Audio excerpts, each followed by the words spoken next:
Grand Rising. Good afternoon. Good evening. And good night. Shouts out to everybody. The church doors are open to the Hurrykaninite Traptist Church. Where we gonna ask. We gonna ask. We gonna ask some questions. Let's get it. Shouts out to everybody for coming through for the second service. I mean, Shouts out for everybody coming through for the first service, and thank y'all for coming through for the second service. I can't be here too long. I got to bust up within about an hour and some change. It's all good though. We got to get this off. You know what I'm saying? We're gonna go to the coach. From the Deconstructed Christianity channel, or the Coach Lorenzo Reed, Coach Reed. Shouts out to Coach Reed. You know what I'm saying? The vassal state because they weren't acting right, but it's back to their captivity under the Babylonians that the southern kingdom wasn't acting right. That's why he had to say, no longer we shall worship God, but we shall only worship Yahweh and worship them then because they weren't acting right. So we continue with that thought process. Then, of course, the Greeks come in and conquer the Persians, and they conquered Judah. So I guess the Israel was conquered again because they weren't acting right when Alexander the Greek came in. And they were just using him. God was using him. It wasn't Zeus. It wasn't Aphrodite. It wasn't either thing. And then I guess the Romans came in after that and conquered them because they didn't take the Greeks out and conquered them. So I guess it was Jupiter. It wasn't Jupiter. It wasn't Mars. It was God, this Yahweh. And then he maintained this conquered state of Israel, even through the time frame of your so-called Jesus, up until it took World War II for a Israelite state to be established. So the Jewish people just wasn't acting right for the next, 1900 years because they didn't accept Jesus. That's why. But they still didn't accept Jesus, but yet they got a kingdom. They got the state of Israel. So what are they doing in Israel now to say that they're following Yahweh? I mean, it tells them that they have to keep all the commands and statutes. So are they sacrificing animals? Are they forcing young girls who are essayed to marry their essayists? Are they making slaves of foreign people? What commandments are they maintaining? What rituals and laws are they maintaining that they are now having a state of Israel? I mean, you tell me, because obviously this God is in control of other people, taking away their agency and making them think that the worship of their foreign God, the God who says have no other God before me, is taking away the agency of people's belief in their foreign gods and allowing them and using those people to conquer and brutalize the people of Israel throughout time immemorial in order to establish this relationship with the children of Israel. Yet there are many who will say that the current ones who are in Israel are true tribes of Israel. So that may not be it. That's probably another false God that's being allowed to demonstrate to true children somewhere else. And to some degree they are following because they're genociding people over there. That's what they did in the Old Testament. They genocide. The Danites going down genocide people, became genocide, making them enslaved, and told all of them that make the foreigners around you enslaved up in genocide. That's what Joshua's instructions were that was given to him by God. So maybe their genociding that they're doing now in Palestine is favorable because that's what this God expects of them, because that was his rules. Right, that's what God do. God is a genocidal, homicidal maniac, so he gonna get people to be a genocidal, homicidal maniac to take other people's land. They call it the promised land when there was already somebody there. God ain't shit. Yeah. Recontextualizing history in order to fit some type of motivational situation is ridiculous. These things were written under Babylonian captivity in order to make people feel like, oh, the reason why we were conquered by the Babylonians is because we were acting just like the northern tribe when they were conquered by the Assyrians 200 years ago. This is propaganda. This is bullshit. And that bullshit never ceases. When I was in the Marine Corps and we were getting ready to go to Desert Storm, we had chaplains who were saying that God is for America and is against the Iraqis, and that's why we're going to win. It has nothing to do with the fact of the military might of America against the Iraqis at the time frame. No, it's because God is on the America side. Every country that has religion as one of its primary things is always invoking their God to be the reason why they are successful, or their disobedience towards this God. That's the reason why they are not successful.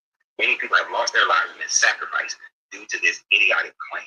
This is why the world needs to deconstruct We all have a great faith. Always remember, you have to free yourself to be yourself because your greatness is not negotiable.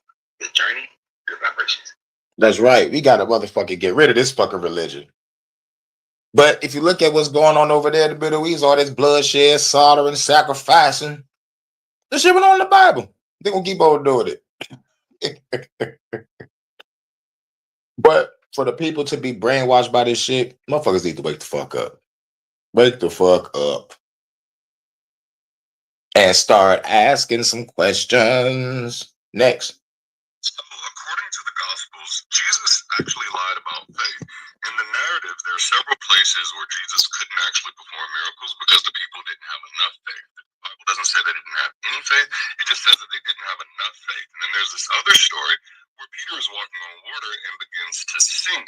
And then he's told, oh, you of little faith, why did you doubt? So he begins to sink because he had little faith. So this sets up a precedence where not having enough faith can actually be God restricting. If you don't have enough faith, then God won't be able to do things, at least according to these narratives. But Jesus actually tells people that even if you have faith the size of a mustard seed, that nothing will be impossible for you. You'll be able to speak to this mountain and tell it to throw itself in the sea, and it will be done with the little faith. So which one is it? Does small faith move mountains, or does small faith prevent God from moving? Chew on that for a little bit. Yeah, chew on that for a little bit, Christians. Does mustard seed of faith help shit or no? The shit. Like I said, the Bible's full of puzzles, mysteries, riddles, contradictions, metaphors, symbolisms, allegory, mythology, numerology, and a splash of spirituality. And that was a contradiction. Ye of little faith. But I thought you need a mustard seed of faith to make it. But we need to hear that again, though. Shouts out to the enemy's public. Shouts out to Note. Welcome to the Hurykaninite Traptist Church. Well, we gonna ask. We gonna ask some questions. So, according to the Gospels, Jesus actually lied about faith. In the narrative, there are several places where Jesus couldn't actually perform miracles because the people didn't have enough faith.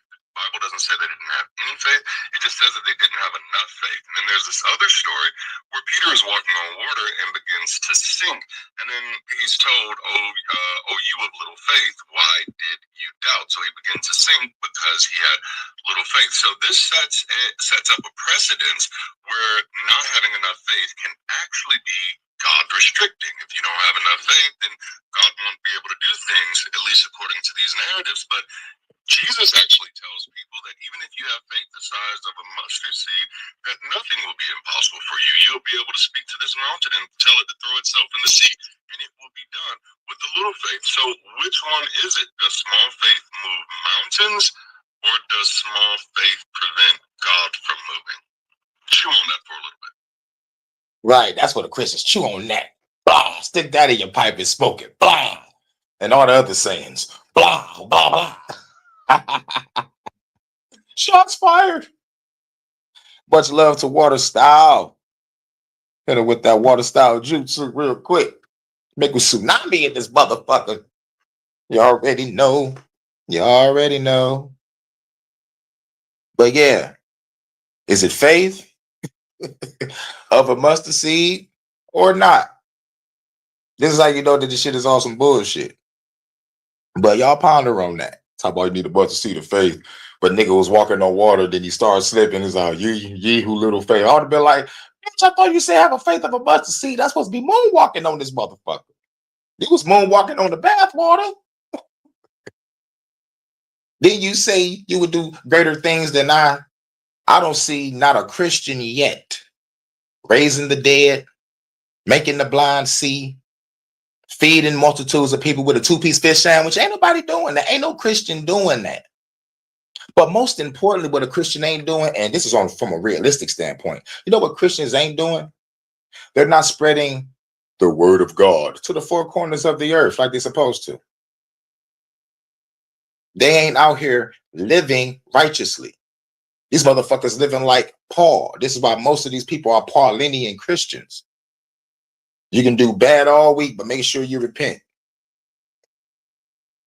No one is good, no, not one. You were born a sinner. Even if you do good all your life, you're still not good in the eyes of God. That's that type of brainwashing shit that keeps most of these Christians weak, docile, indoctrinated fucking slaves. And when the revolution come, they better not get in my way. I know that. These Christians out here got 42 plus different denominations. Can't none of these motherfuckers agree on what God is. Christian families look at me or look at anybody that left Christianity like they fucking crazy. It's like, look, you can have Stockholm syndrome or post-traumatic God disorder, or you fucking won't. I don't, I can't do it because I prayed all my life, didn't get no results. I made a bad investment with Christianity. I didn't get a return on my investment. Going through bullshit all my life. You know what I'm saying? Mama on drugs, stupid, selfish, and stubborn. Can't keep a roof over her head. We moving place to place, house to house, shelter to shelter, a bando to a bando. Stand with people to stand with people. Nigga, I left at 17. Got with a chick that was supposed to be a woman of God. But this bitch fucking played me. And it was at 18. I was like, you know what? I'm done. Fuck God, fuck the devil, fuck angels, fuck demons. If y'all real, y'all catching these fucking hands when I see y'all. I don't care where I go. I don't care where I go. Somebody's catching these fucking hands. I ain't asked to be born. I ain't asked to be born in the poorest city in the country. I ain't asked to be born to a mother that was on that Reaganomic shit. It's crazy. You know those Dare t-shirts, those black t-shirts with the words of DARE on it, drug awareness shit. Try seeing your mother smoke crack with that shirt on. That shit is fucking crazy.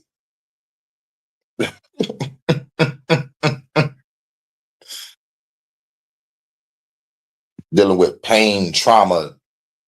God ain't nowhere to be found. But the moment I left and followed my own path, everything got good for me. I could probably say the only thing bad is the baby moms. But take the good with the bad. I'm like, okay, I take responsibility and accountability for that. It won't happen again. That's why I only have one child. She'll be 18 next year. That's how you know I was serious. I had no more kids after that shit. But still staying true, genuine, still staying a good person without a religion, without any motherfucking type of spiritual shit. Like it's in you to naturally be a good person. Unless you are indoctrinated to do some fuck shit like the KKK be doing their kids. You know what I'm saying? Unless you indoctrinated to hate. But me, I was indoctrinated in this bullshit Christianity. But as soon as you get out of church, everybody around me either fucking drunk, high, fucked up. You know what I'm saying? I'm like, this is some bullshit. I'm from the project.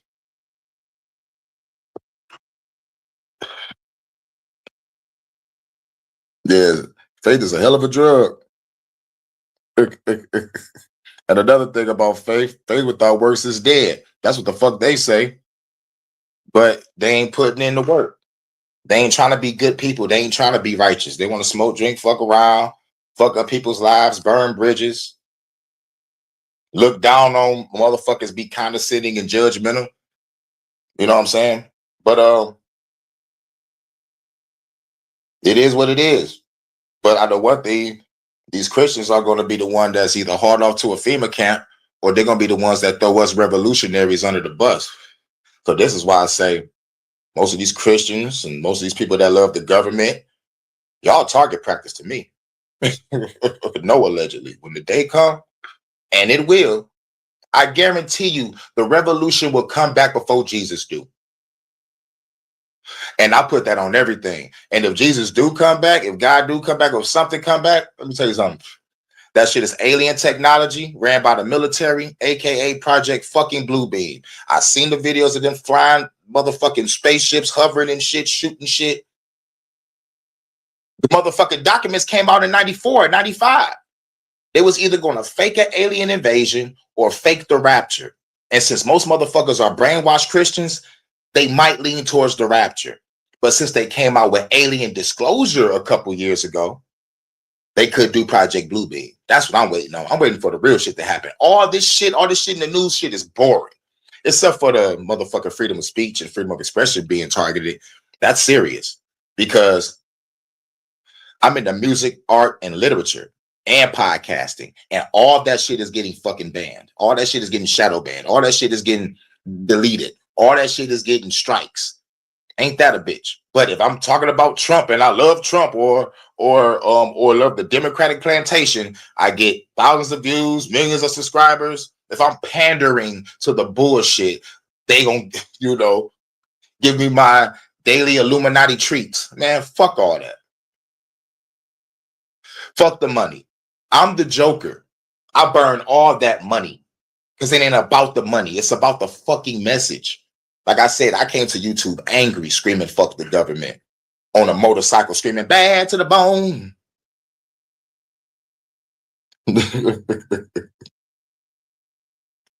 But it's time to go on to the next one.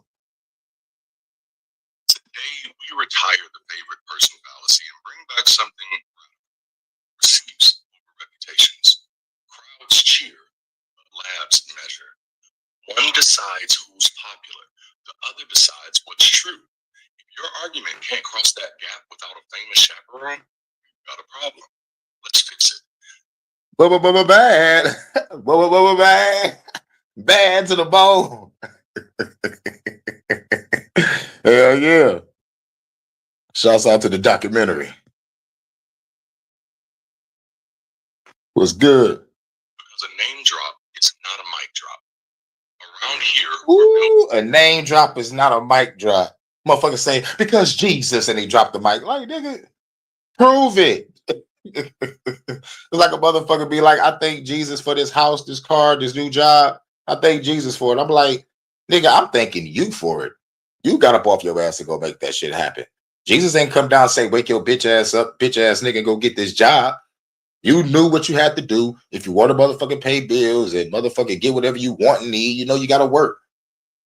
Man don't work, man don't eat, right?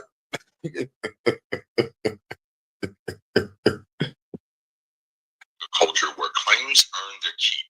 Lately, I've seen the same shortcut in my comments from believers and non-believers. The favorite person fallacy. That's when you swap who said it by true. Instead of giving a claim and the evidence, folks toss me a name. They've got a PhD. They debated X and won. They were published in Y. Most of the field agrees. Translation, vibes, not verification. Now, I'm not anti-expert. Respect the grind, respect the training, but credentials are a starting line, not a finish line. Venues can be rigorous, debates can be useful, consensus can be informative, but none of that is the proof. Proof lives in the work, the observation, the method, the result, and the reasoning that gets you from numbers to meaning. And when I read, my favorite person will destroy you, I picture a 12-year-old sprinting home for Dragon Ball Z and WWE who hasn't yet learned that script and spectacle aren't the same as science. That's cute after school, but it's a problem in adult conversations about reality. So here's our house rule.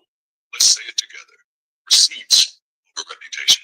Receipts over reputation. I want y'all to say it out there.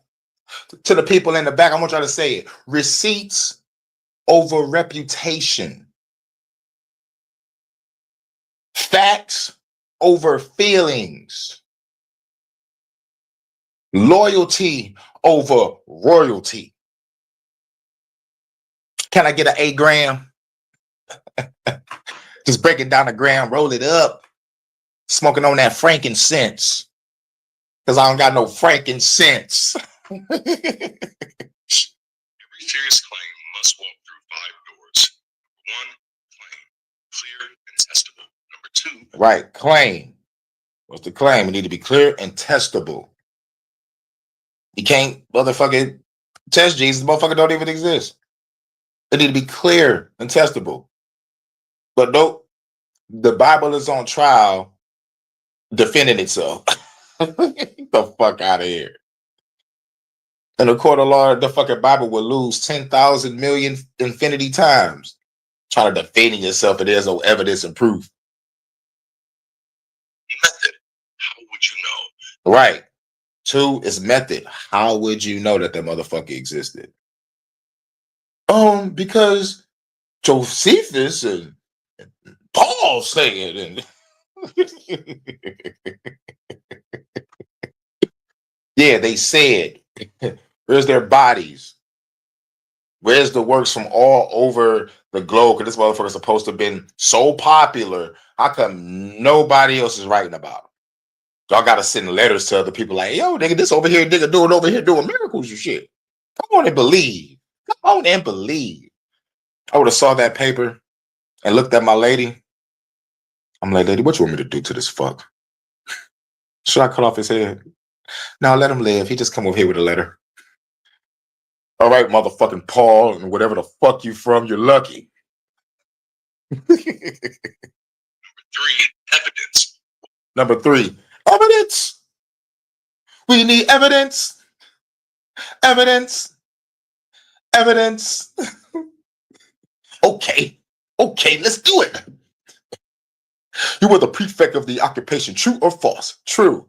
That means you're responsible for everything that happened under your command. True or false? True. That means you're responsible for the death of 5 million Bajorians on your watch. True or false? No, I try to save lives during my administration. Evidence. Was observed or measured. Number 4, reasoning. Reasoning. Number 4, reasoning. Reasoning with the seasoning. Why those observations support the claim. Right. Why the observations support the fucking claim. Most Christians can't even get through 1 through 5. And we at number 4. They can't even get past number 1. And number 5, uncertainty. What would change your mind? What would change your mind? You know what would change my mind? If God shows up right now and start talking to people. Jesus showed up right now and start talking to people, start healing people, start talking about saving the world from all the evil. And even after he do all that, I still won't follow him. I still won't worship him. Thank you for getting rid of evil on the planet. It took you long enough, you bastard. But you got to catch these fucking hands. Like, damn, Kane, you still want to fight this nigga? Yes. I prayed all my life, and I know you heard it. But no, like, what is this? Bruce Almighty, you got motherfucking prayers in the file cabinet. You got prayers on a hard drive. And you just scrolling through on your motherfucking laptop. Be like, nope, I ain't answering that. I ain't answering that. I ain't answering that. I ain't asking for none of this shit. Most of these niggas asking for money.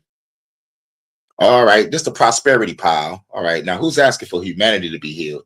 Okay, not too many. God damn, this earth is fucked up. Yo, dad. Yo, Pops. Why the fuck you create this planet? If you can't do 1 through 5 without name dropping, you're not making a case. You're bringing someone else's certainty. What? If you can't do that without dropping the name, like Paul said, Josephus said, how about research says, evidence says that this is it? Hold on, I gotta go through the comments. Like what I missed. Jesus is neutralizing the revolution. It's a mind state of submission to masters. Yeah. Yep. Paul went from Christian killer to Christian leader. Mind blowing. Mind freak on some Chris Angel shit. The next few minutes, I'm going to break down the 6 most common favorite person moves. Oh, no, I already cut it off after that. Show you how to answer. I'll turn it off after that. Spicy. All right. Because that was just a clip. I needed just to get that clip of those 5 things and, like, get the build up. It was a 2-minute video. Now, we have the meat and potatoes of this shit. Because I really don't got that much time. Like, I only got maybe like 2 or 3 hours of sleep. I was up all night partying, and I did the Sunday service in the morning. Shouts out to everybody for coming through for that. And shouts out to my lovely first lady, Vonta. Lady in red. Was you paying attention to me? Or was you looking at the women with the red dress? Look again. What's up, baby? Blam.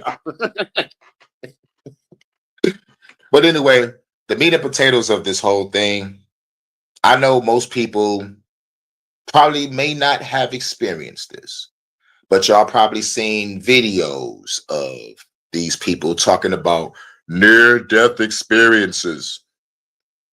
Well, I used to watch the shit back in the day, and it was more Christian shit than anything. But like when you get past all the Christian bullshit, you get to the people that's spiritual, that have their near-death experiences, or like any other experience from any other culture. Like it's gonna be like what I said through my observation and research. It's like these near-death experiences vary depending on what you believe, depending on your culture, depending on your society around you. And most importantly, it's all electrical signals in your motherfucking brain. What is real? How do you define real? We talk about what you can see, taste, smell, or touch, then real it's electric signals determined by your brain. This evil government knows that. So now it's time to destroy them. We've been here being killed through the food, through the water, through the air, through disease. And we're still here. Yeah. Now let's party before the revolution start. Do do do do do do do do do do do do do. Bitches getting clapped behind the rocks. Do do do do do.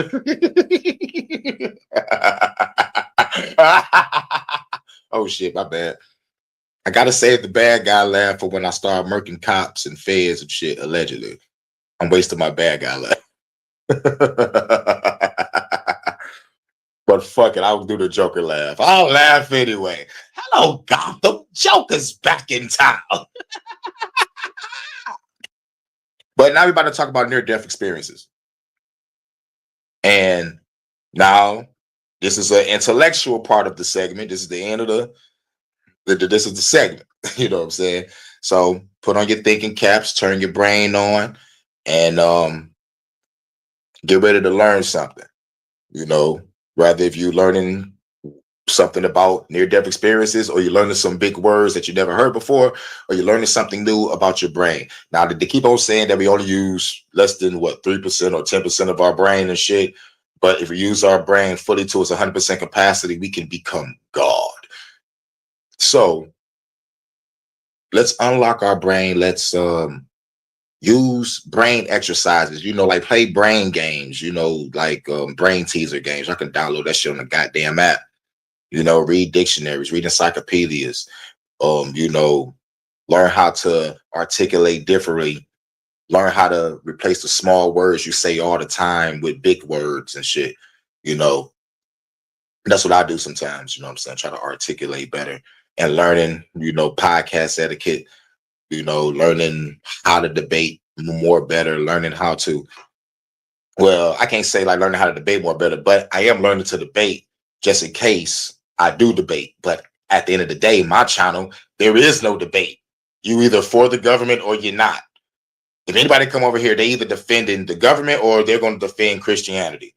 But at the same time, knowing my rhetoric, knowing my style, they're so afraid. But like they'll leave a 3-paragraph comment in the comment section though. That's how it was in the beginning. But let's get off into it. Someone has a near-death experience that has a profound impact on their life. Whether on their own or by falling down a YouTube rabbit hole, they come to the assertion that this experience is irrefutable evidence of their God or an afterlife. But even if the experience was legitimately beyond biology, what would it actually prove? Surprisingly, not that a deity or an afterlife. This is deja vu, y'all. I'm having a deja vu moment. Me playing this video and documentary sending this comment. Holy shit. I've did this before. Now, deja vus are very mysterious too. I'm still looking in that, like just like I'm looking in the dreams. And when I find a breakthrough on deja vus and dreams, best believe I will let y'all know. But I have to let y'all know, like probably through a private email or something, because I don't. I always feel like somebody finding me. Ain't got no privacy. Oh, but yeah. Oh, we said they trust the dumb system, unfortunately for them. Belief is no ground for safety. That is the bottom line. Cause Stone Cold said so. Stone Cold, Stone Cold. Exist. This is a classic case of argument from ignorance, driven by intuitive reasoning and confirmation bias, where an unexamined experience is mistaken for verified truth. Near-death experiences are profound, but they are not proof of the divine. They reveal more about the brain under distress than about the nature of any deity or afterlife. To claim otherwise is to confuse emotional power with epistemological rigor. Near-death experiences are proof of heaven. Why haven't any of them ever revealed a new scientific truth or solved a mystery no one else could? Exactly. Because it don't got nothing to do with that. That near-death experiences is a personal experience, and it can't be measured. It just can't. Until someone actually die like on a machine and there's like a fucking HD screen seeing what happens to the brain or where the spirit go, unless they got some shit like that, then there is no motherfucking proof of any God existing. But I'm getting ahead of myself.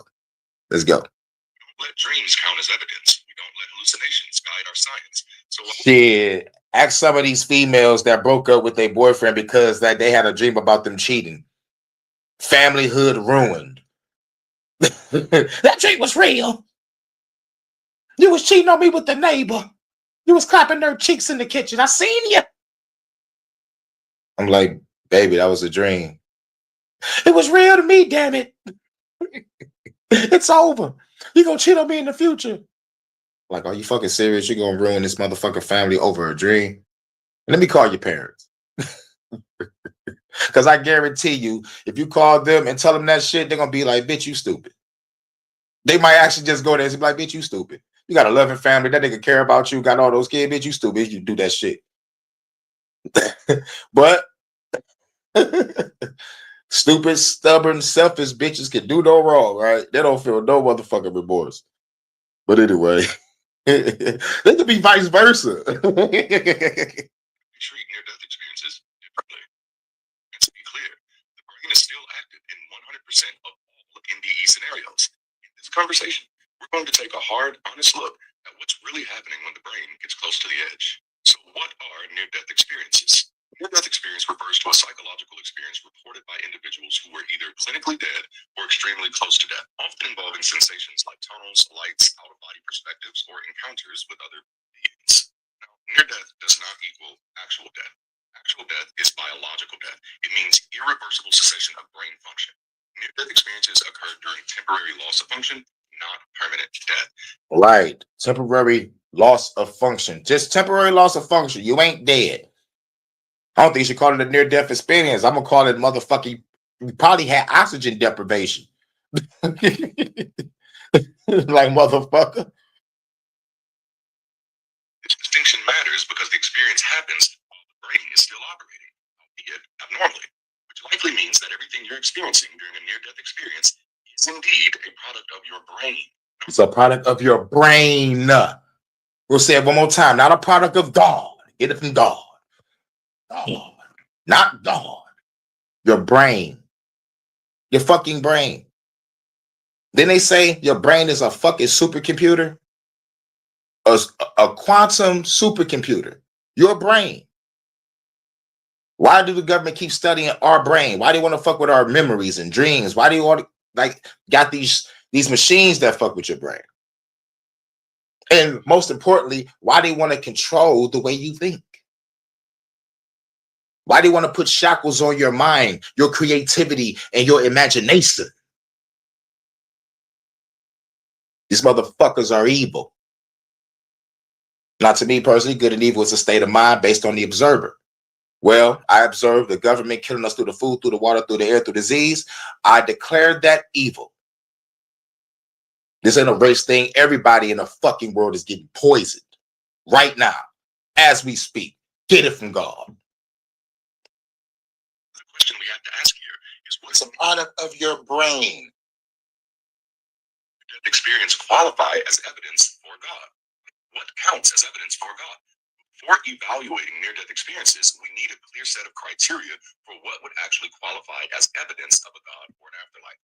Philosophically and scientifically, such evidence would need to meet the following standards. Number one, I am still, I'm still in unbelief of how much these people are still trusting religious government. They taking them converts to extinction. They still have no idea of nothing. Exactly.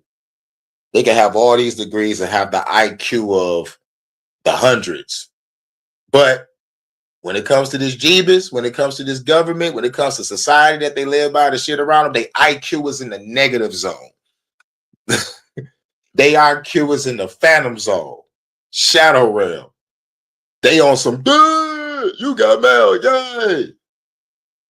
consistency. The phenomenon must present similar recognizable patterns across individuals, times, and cultures. It also needs replicability. It should recur under similar conditions, not just once in unpredictable circumstances, and it should be subject to independent verification.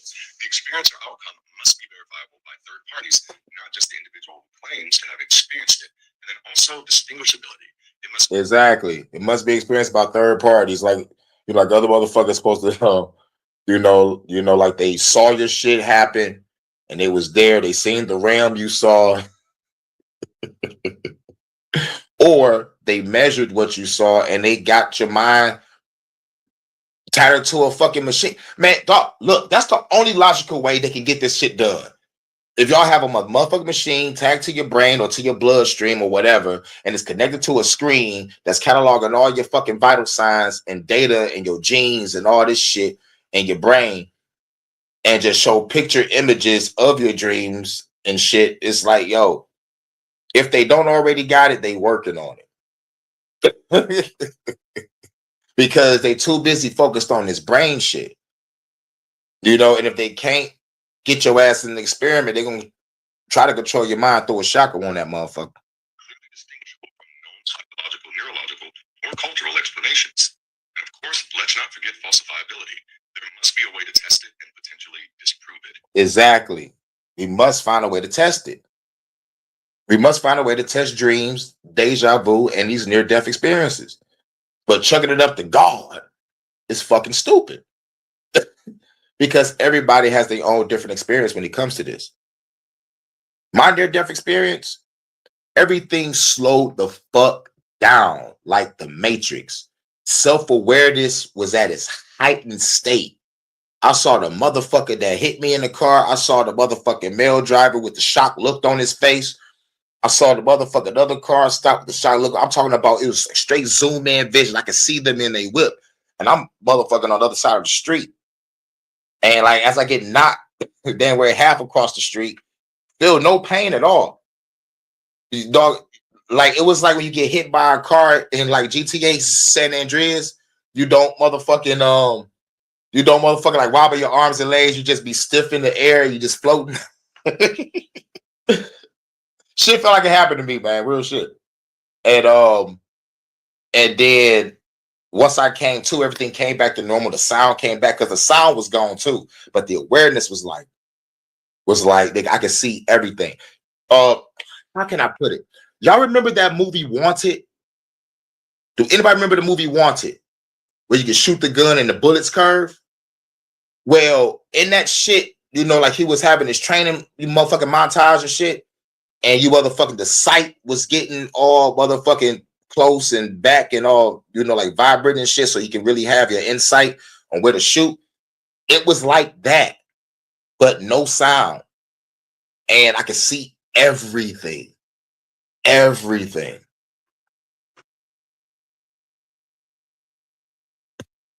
Oh yeah. RJ Revolutionary. Salute to the legend. Hell yeah, they got hit by that motherfucking car, nigga. Didn't feel shit. Still don't feel nothing to this day. And that shit happened around 2010. Angelina Jolie.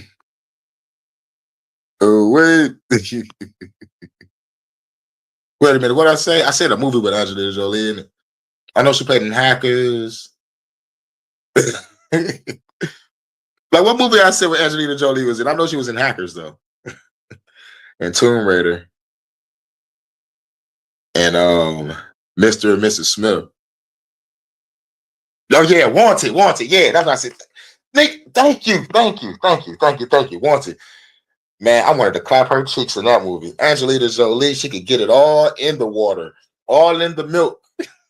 I'm smashing her all in the milk while I'm getting healed. But that movie was great. I played the game too. The game is short, but I liked it being short because it's the sequel to the movie. I liked it that. Make it short because if this is a sequel to the movie, I want to find out what goes on. And you find out the secrets of his family and his father.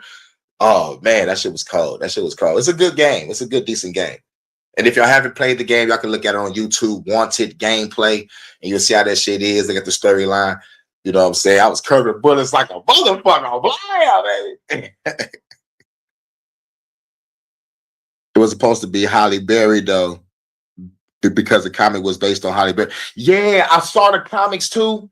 I saw the comics. I didn't read them. I didn't read them all. But yeah, she was black and she was sexy as fuck. God damn, man, you taking me back. You're taking me back, bro. I'm about to go read The Wanted, and I gotta go read My Invisibles by Grant Morrison. I love The Invisibles. The Invisibles is the shit. This is who we are. We the Invisibles. The Invisibles. If y'all haven't read The Invisibles, check that shit out. You can motherfucking listen to the audio Invisibles book on YouTube. It's great. It's fucking great. Oh yeah, I saw that episode too. I used to watch Mythbusters. That's because of my little brother. I'm like, nigga, what you watching? I'm like, okay, Mythbusted. Yup. I think they try to make the cloud broadsword. I'm not sure. Man, they did some crazy shit on that show. Oh, used to watch that and Ghost Adventures, starring Zach Bagans. Mythbusters, Ghost Adventures, Man versus Food, motherfucking. Oh, damn. South Beach Toast. But fuck it, let's get back to church. Near-death experiences meet these standards? In short, no. NDEs are subjective and highly varied. There is no Hell yeah. 90s X-Men was iconic. I gotta give you that. I gotta stop for that, for sure. I'll pause for that. Hell yeah. I used to watch my main three shows. My motherfucking main three shows was X-Men, Spider-Man, and Batman. All the other shows was cool, but my main three shows, I gotta watch my X-Men, I gotta watch Spider-Man, I gotta watch Batman. Superman was pretty cool sometimes, just sometimes. But like it was too vibrant. I'm like, man, Batman. Batman. Better storylines. narrative or structure that emerges from them. Some report peace, others terror, some light, others darkness. They're always culturally biased. Christians tend to see Jesus or heaven, Hindus may see Yama, and Buddhists might describe reincarnation-related imagery. Exactly. What he just said, what I read about during my research. Everybody have different perspectives, or I mean, damn, not different perspectives. They go through different experiences when they have this shit, depending on what culture you're in. So if a Christian go through in their death experience, you go to see Jesus. A motherfucker that fucks with Buddha, go see Buddha. Motherfuckers that fuck with Shiva, gonna fuck with Shiva or Kali or whatever. It depends on the state of the region and society and the culture. And most importantly, as I said at the beginning, it's the brain. These are also neurologically explainable. The phenomena are closely tied to oxygen deprivation, temporal. Hell yeah, man. Blade is one of the coldest movies ever. If it wasn't for Blade, Marvel wouldn't have shit. Wesley Snipes should be getting a fucking $3 billion check every year just for that fact alone. Stimulation and neurochemical surges. And of course, they're unverifiable. No one else can confirm what the experiencer saw or felt. There's no external data. So what would actually count as evidence for God? An example of what could qualify as compelling evidence would be predictive divine communication. A deity consistently communicates specific, verifiable knowledge that could not have otherwise been known, predicting the discovery of DNA with details centuries before. or global shared revelations. People from all over the world independently report the same detailed encounter with a God that they had no prior exposure to. I think the one that we're all waiting on is a violation of natural laws. Observable and verifiable events that consistently defy physics and biology, attributed directly and demonstrably to a God, would qualify as evidence. These would meet the criteria for consistency, distinguishability, and verification, unlike near-death experiences. So it will count as evidence of an afterlife. Cross-verified communication from the deceased. A deceased individual sharing specific unknown details with multiple unrelated people that can later be confirmed. Or instrumentally detected consciousness. Brain activity or intentional responses detected in a clinically dead person, verified by external instruments. Right. Verified by external instruments. Like I said, a motherfucker dead, they body, brain, whatever, hooked up to a machine somehow, and you get to see where he go. Do he go to heaven? Do he go to hell? Or do he just motherfucker go to purgatory? Or do you automatically see all the motherfuckers, like that died? you know, we get to see this shit. We get to have verified evidence. We get to have the technology and motherfuckers show this shit. Even repeatable post-death observation. An individual verifiably sees and reports events or data while clinically dead, repeated by others in similar conditions. Again, these would need to be replicable, falsifiable, and independently confirmed. So what if a near-death experience truly does go beyond biology? Well, even in a hypothetical case where a near-death experience could not be explained by biology or psychology, it still wouldn't prove that a God exists, that a specific religion is true, or that an afterlife exists in any meaningful or permanent sense. Jumping from a mysterious experience to a theological conclusion is not just a logical error, it's ethically irresponsible. Yeah. And in my words, it's retarded. Dude, I went through a near-death experience. God is real now. Dude. Instead of just sitting down and actually thinking, like, damn, this is a crazy experience. I need to study more about near-death experiences and do your research and find out. But no, niggas go straight to God. Get it from God. I saw God. And I saw family members. Let me tell you something. I don't want to see family members when I go to fucking heaven. But it's in the Bible that you ain't gonna see him anyway. Y'all gonna be worshiping God, saying holy, holy, holy, holy, holy, holy, holy, holy, holy, holy, holy, holy, holy on repeat. Yet it's rapidly common in politics, religion, and culture because it offers emotional closure and social validation. A legitimate anomaly is not a confirmation of a belief, it's a prompt to ask deeper questions. So a guiding principle that I use is never give yourself permission to know that which you have not actually tried to know. This rule protects us from lazy certainty. It reminds us that certainty requires effort, inquiry, and the humility to say, I don't know yet, but I'm willing to find out. So in that case, just like I said, damn, this is a crazy experience. I don't know what the fuck happened, but I need to find out because this shit was interesting as hell. Even though I almost died, but I find this shit kind of interesting. Now, like, I don't really fear death no more. I'm studying it. You know what I'm saying? Open your mind. A legitimate near-death experience actually prove?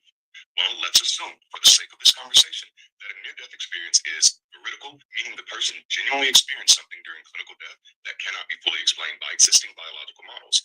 That would make it a legitimate anomaly, but not necessarily a validation of religious or spiritual beliefs. So what it would prove is that the individual had a profound conscious experience under extreme physiological distress. Yep. Consciousness itself may be more resilient than previously understood, or that our definitions of clinical death need refining, or that our models of how the brain generates conscious experience are incomplete. What it would not prove is that a God exists, that the afterlife described in a specific religion is real, that what the person saw, whether it's a being, a place, or a message, was objectively true or universally acceptable. It would not prove that the experience came from outside the brain, rather than from some unknown or lesser understood internal process. Experience does not equal reality. This is a foundational Exactly. Experience does not equal reality. logical distinction.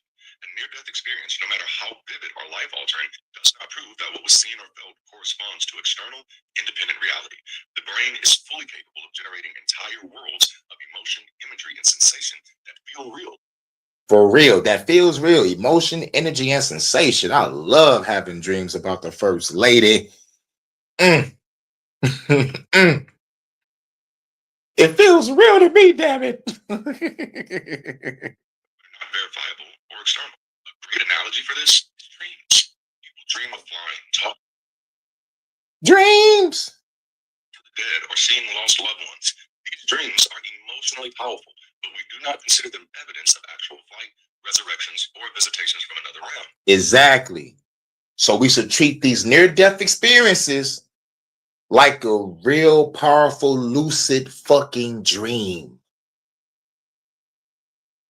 While you in the process of studying it, you're still in the process of, I don't know, but I'm willing to find out because I want to live in the state of knowing and not in the state of belief. I believe in God. That nigga got me through it. He showed me some shit. I saw heaven. I saw hell. I saw some angels and demons. They was fighting over my body. It was getting hotter and hotter. And then I saw a bright light and woke up in the hospital. It was like, sir, you drank too much alcohol. There's also hallucinations. Individuals with schizophrenia may see or hear entities and experience full conversations. Yeah, and experience full conversations. There are females out here right now admitting to being bipolar schizophrenics. And some of them do it just to be like, all right, yo, nigga, like, don't try to argue with her. Don't try to fuss with her. She's a bipolar schizophrenic. You know, so you'll lose every time. I stay away from people that admits that shit. Like they say you go to a bathroom over a chick house or a chick go to a guy house, and they just say you see pills on the table or pills on the counter, and you look at the bottom, and you go to your Google and be like, this nigga got psychiatric medication. I'm out this bitch.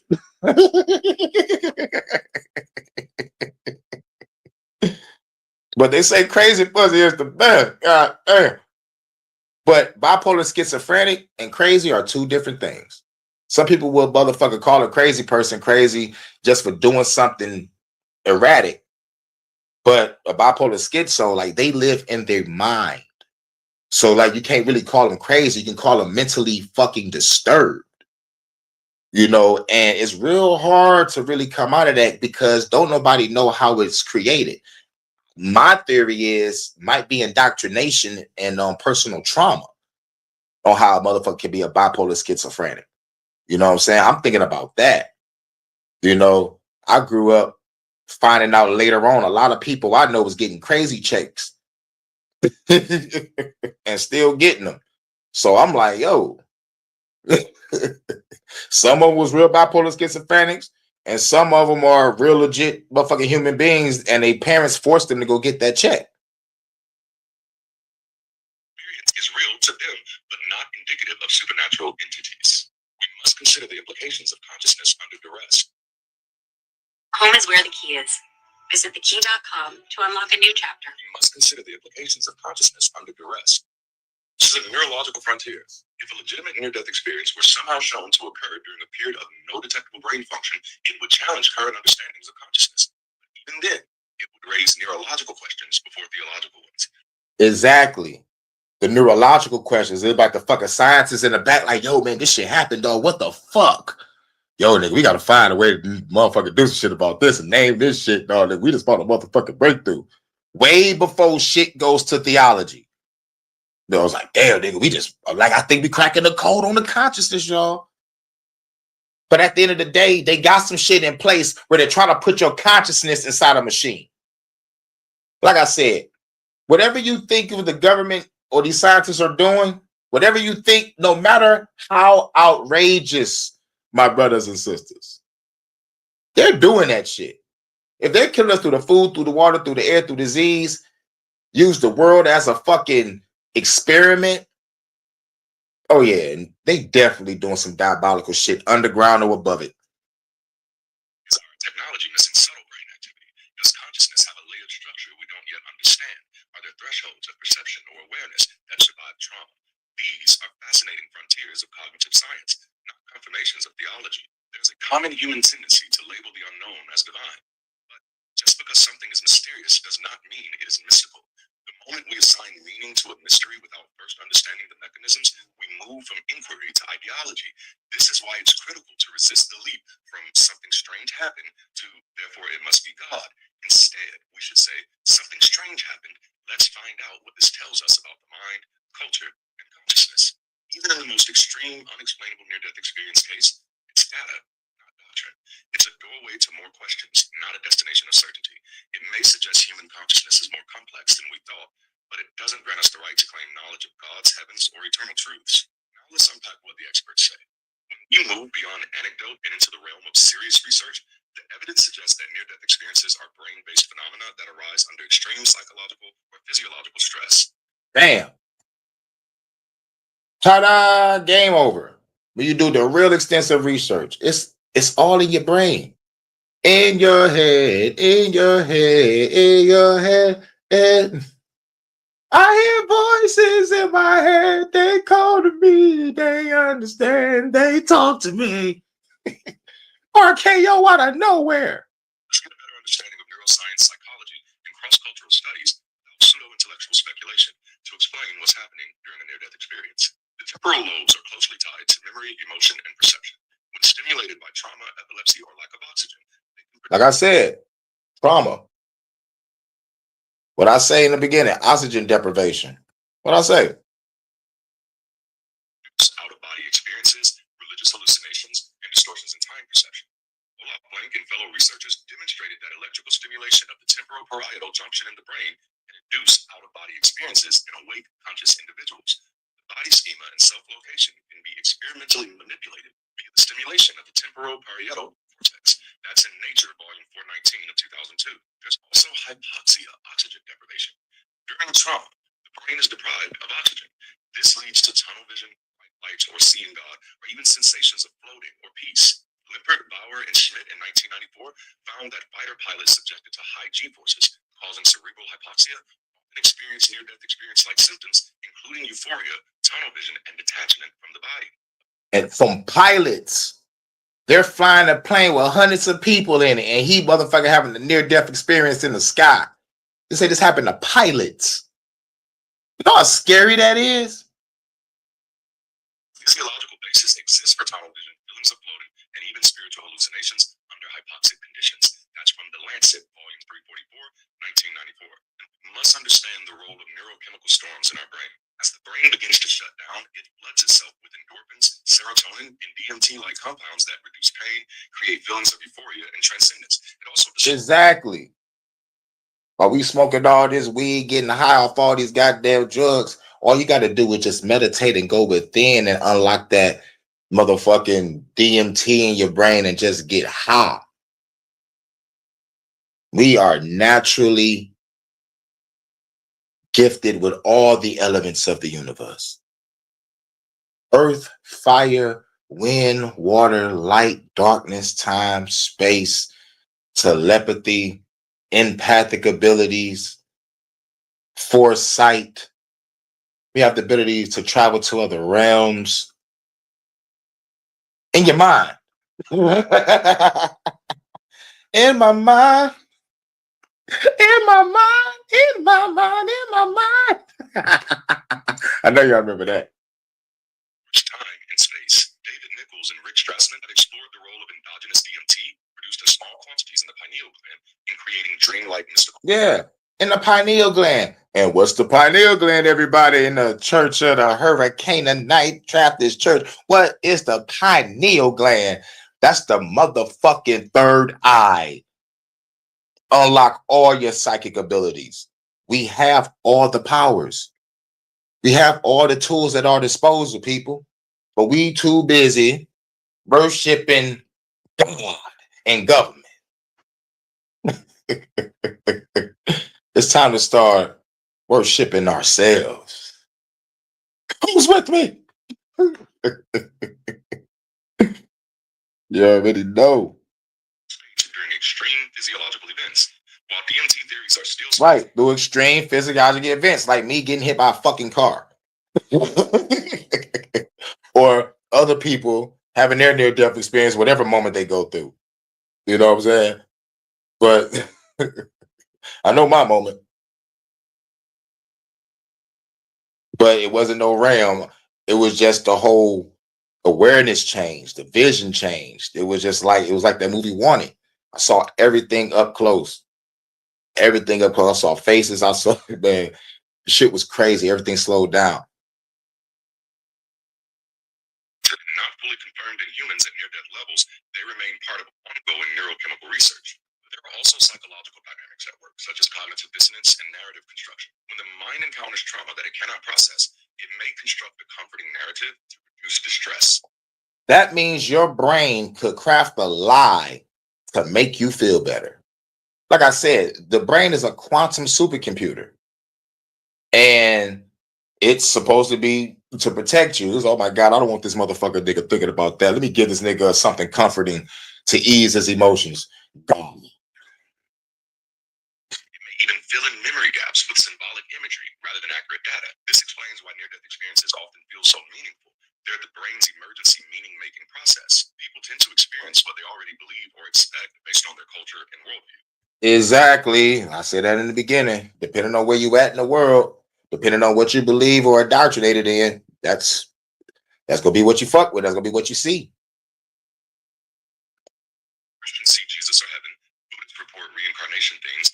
Atheists may report voids, peaceful detachment, or simply darkness. Kelly here in 2009 compiled international near-death experience data and found significant cross-cultural variation that aligned closely with local religious and mythological beliefs. Near-death experiences are not universal in content, but are deeply colored by cultural background. This is from the Sociology of Health and Illness, Volume 31 in 2009. After the experience, people often reinterpret it through the lens of their existing beliefs. A Christian sees their experience as proof of Jesus. A New Ager sees it as proof of the soul's journey. An atheist may see it as proof of consciousness without a body. No matter what was experienced, people tend to find evidence to support what they already believed. Humans are evolved to detect patterns, even when none exist, and to assume agency behind those patterns. So lights become heaven. A feeling of presence becomes God is with me. A shadow becomes a being or A red eyes motherfucker becomes a demon. A red room becomes a snuff film.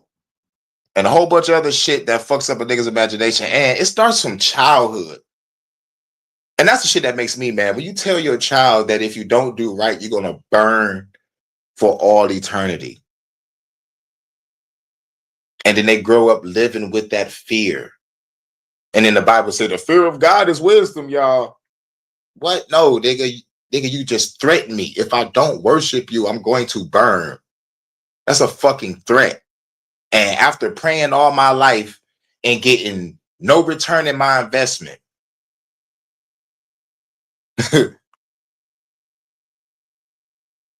fuck that nigga.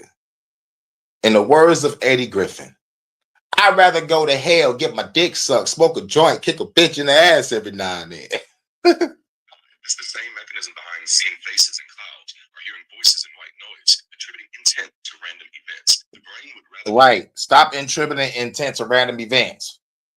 And every situation that looks good, that look like a miracle, you say, God, like, no, nigga, it was that person that did the shit for the other person. Because the person had a good heart. That was it. Ain't no angel come down and be like, hey, yo, go help that nigga. It was you be like, you know what? I might help this person out. You know? Just like a demon. You know, I don't see no demons walking up to a nigga, but yo, go rob that bank. Go rob that liquor store. Take the purse from that old lady. I don't see no demon doing that. I just see a motherfucker be like, man, I'm hungry. I need this money. I'm about to do my thing. the lie that saves it from harm than take the risk of a truth it doesn't understand. Many near-death experiences occur in contexts where data cannot be collected in real time, making them retrospective reports with no external validation. This creates a feedback loop where the most dramatic stories become cultural lore, while less dramatic ones are forgotten. Understanding what's actually happening during a near-death experience isn't meant to diminish the personal impact of the experience, but mistaking the brain event for divine proof leads us into dangerous epistemological territory. When we stop interrogating experience and start deifying it, we sacrifice inquiry for comfort, and that's the birthplace of superstition. Yep. Respect the experience, yes, but don't worship it. What we often see at work here is the role of incredulity, intellectual arrogance, and mental lethargy. It's tempting to treat emotionally powerful experiences, especially near-death experiences, as self-evident proof of something greater. But that temptation reveals more about our mental habits than it does about objective reality. At the heart of this confusion lies three major obstacles: incredulity, intellectual arrogance, and mental lethargy. What if the lottery was on your... This confusion lies three major obstacles: incredulity, intellectual arrogance, and mental lethargy. Incredulity is an insight, it's a limitation. When someone says, I just can't imagine this not being God, this is not a profound reflection. It's a confession of imagination failure, an unwillingness or inability to consider alternate explanations. Incredulity feels Right. You don't want to motherfucker consider that it's your brain that created the experience. Oh, no, it wasn't. It was God. And that's what I believe in. It was God. but it's often just a for limited information, lack of exposure to critical analysis, and over-reliance on emotion as evidence. In truth, the fact that you can't imagine another explanation says nothing about whether another explanation exists. It only exposes the boundaries of your own understanding. Intellectual arrogance often masquerades as certainty. Those who quickly declare near-death experiences as proof of God often aren't drawing from deep study or empirical reasoning. More often, they're defending a belief they're afraid to interrogate, projecting confidence to avoid cognitive dissonance, and mistaking the power of an experience for the truth of an interpretation. This arrogance isn't always loud or aggressive. You can show up as polite dismissal of questions, spiritual Let him cook. attitudes, or subtle condescension towards skeptics. But at its core, it is deeply anti-intellectual, and more dangerously, it's anti-honest. Now let's talk about mental lethargy, the silent epidemic. Critical thinking is exhausting. It demands time, discomfort, confrontation with uncertainty, and the humility to be wrong. Most people aren't trained or incentivized to do that work. The result is mental lethargy, preferring familiar myths over hard-earned knowledge, repeating inherited ideas instead of interrogating them, and confusing belief with understanding. Intelligence is not static. It must be intentionally built through a lifelong commitment of converting curiosity into clarity. This isn't just about IQ. It's about mental fitness, and most minds, like unused muscles, are too flabby to lift anything heavy. When people mistake emotional power for epistemic validity, they substitute feeling for thinking, reward simplicity over inquiry, and elevate personal comfort over shared truth. This isn't just a personal error. It has cultural consequences. Religions, conspiracy theories, political ideologies, and superstitions all thrive in environments where incredulity goes unchallenged and arrogance is mistaken for insight. We are often more persuaded by what feels true than by what actually Is true. And that's why the ethical call to think, truly think, matters more now than ever. Near-death experiences are powerful, personal, and often transformative, but they are not proof of what lies beyond death. At best, they reveal what the brain does under extreme stress, not what happens when the brain is gone. To mistake these moments for maps of the afterlife is to confuse emotion with evidence and experience with reality. Until an experience occurs after a person is actually dead and can be verified beyond the one who had it, it cannot tell us what happens after death, only what it feels like to come close. Thank you for joining me. And that was from the Durante Lamar channel, ex-pastor turned telling the truth, letting them cook on what it is about near-death experiences. It's all in your head, in your head, in your head, head. Well, shouts out to everybody coming through. What's up, fellow truth seekers? What's good? Shout out to Low Key. Damn, man, I just edited the motherfucking shit. Don't worry, though, you can catch the playback. Oh, but like, this last one, I was talking about near-death experiences and shit.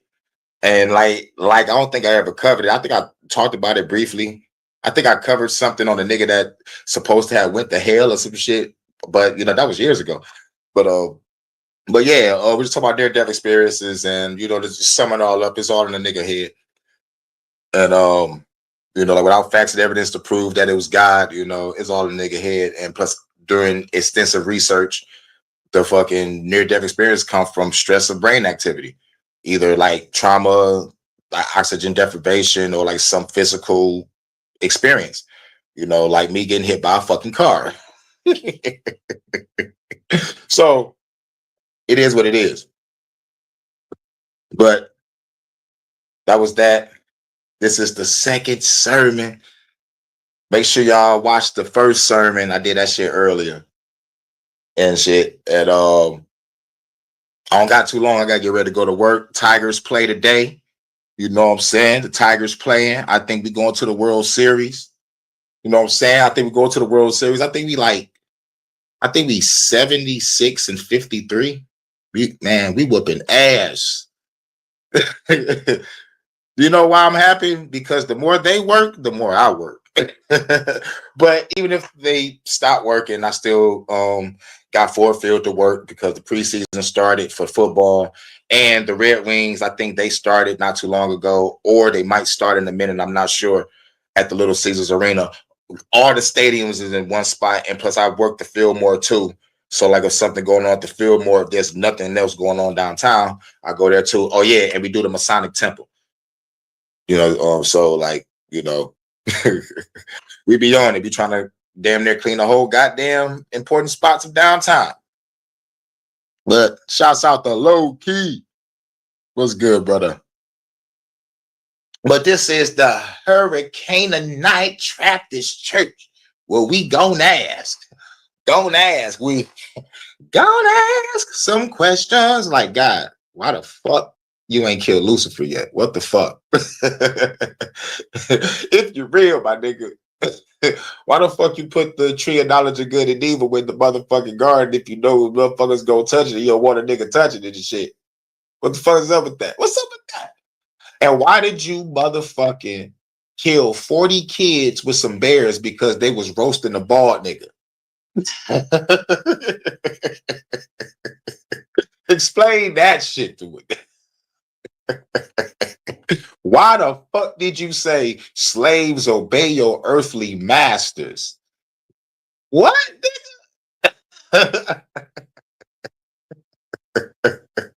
Or another one, fuck it.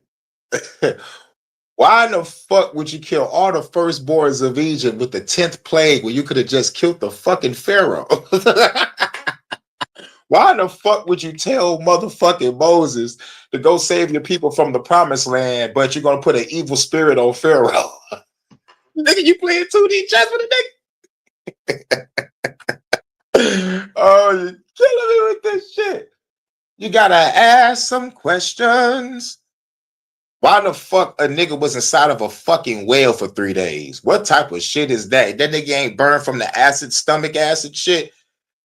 How the fuck do you survive being inside of an animal's mouth for 3 days? How does an old man named Moses climb a mountain? I don't give a fuck how short or tall the mountain is. He's an old man. And you coming down with tablets in your hands.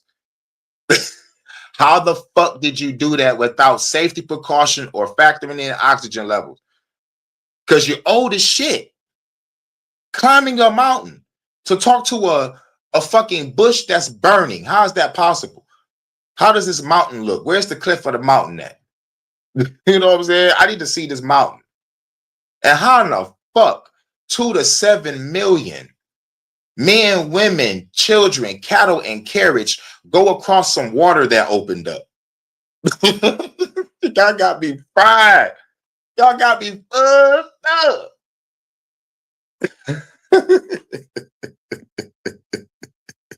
Ask some questions. Why the fuck Isaiah 45, you admit out of your own mouth, God, that you created good and evil? Isaiah 45. Look it up. So if God's real, he's catching these fucking hands. Revenge. Vendetta. Vendetta. All day.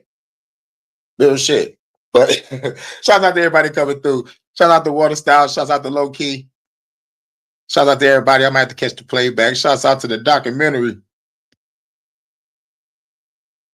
You already know. I'm working on some new music. Got some new shit on the flow. Shout out to Armchair Revolutionary in the building, the legend. Yes, those are the top 3 go-to shows. X-Men, Spider-Man, and motherfucking Batman. The 90s was motherfucking lit. The 90s was lit. Those 3 shows got me through motherfucking hard times when you living place to place, house to house, shelter to shelter, abando to abando, stay with people to stay with people. Mama on fucking drugs, stupid, selfish, and stubborn. That shit got me through. And I can't forget, go, go, Power Rangers. That's my shit. Love you, Kimberly. Who else is here? Oh, shouts out to Nope. Nope is in the building. That's what's up.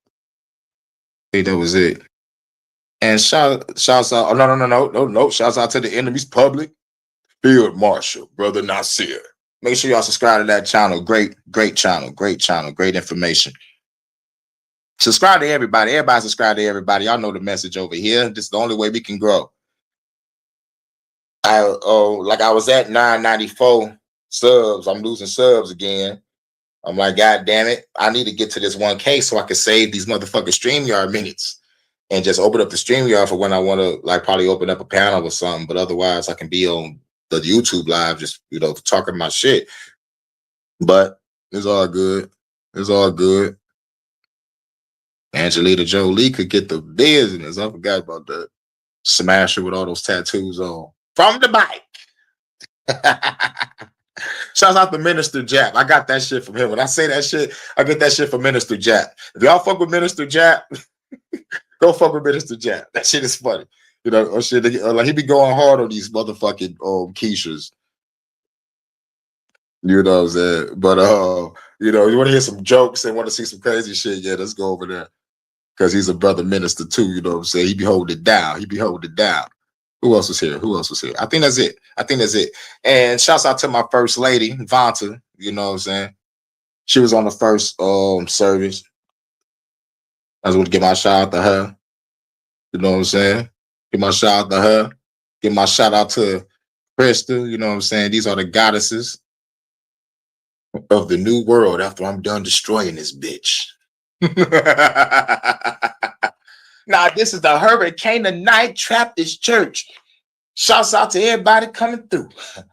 We out.